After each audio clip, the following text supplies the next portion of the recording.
man who dares to waste an hour has not yet discovered the value of life. I can't convince myself that a benevolent and almighty God would intentionally create parasitic wasps with the express intention of feeding them inside the bodies of living caterpillars. Ignorance more often produces belief than knowledge. It is for those who know little, and not those who know much, who so positively state that this or that problem will never be solved by science. In the future, not too distant as measured over the centuries, the civilized human race will almost certainly exterminate and replace the savage races of the entire world. In the long history of mankind, and animal types too, those who learn to collaborate and improvise effectively have won. Killing mistakes is as good as service, and sometimes even better than that, and can establish new truths or facts. A moral being is one who is able to reflect on his past actions and motives, approving some of them and disapproving of others. False facts are very detrimental to scientific progress, because they often last a long time.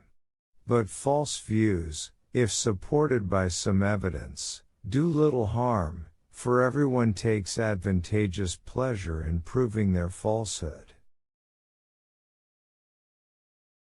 At a simple glance, each species has been created independently. We get no further scientific explanation of it. We can let the satellites, planets, sun, universe, even the entire universe system, be governed by laws, but the smallest insect, we want it to be created immediately by a special act.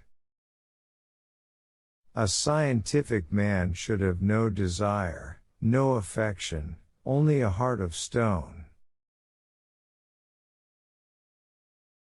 It is not the strongest of the surviving species, nor is it the most intelligent to survive. It is the most adaptable to change.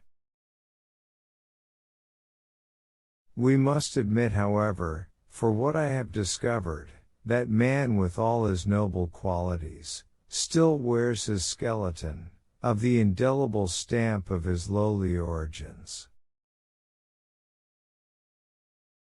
If the misery of the poor is not caused by the laws of nature, but by our institutions, then our sin is very great.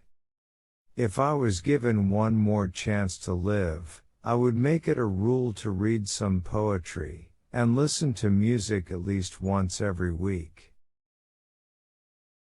One general law, which leads to the advancement of all organic beings, that is, multiply, vary, let the strongest live and the weakest die. In addition to love and sympathy, animals exhibit other qualities that are related to deep social instincts, called moral.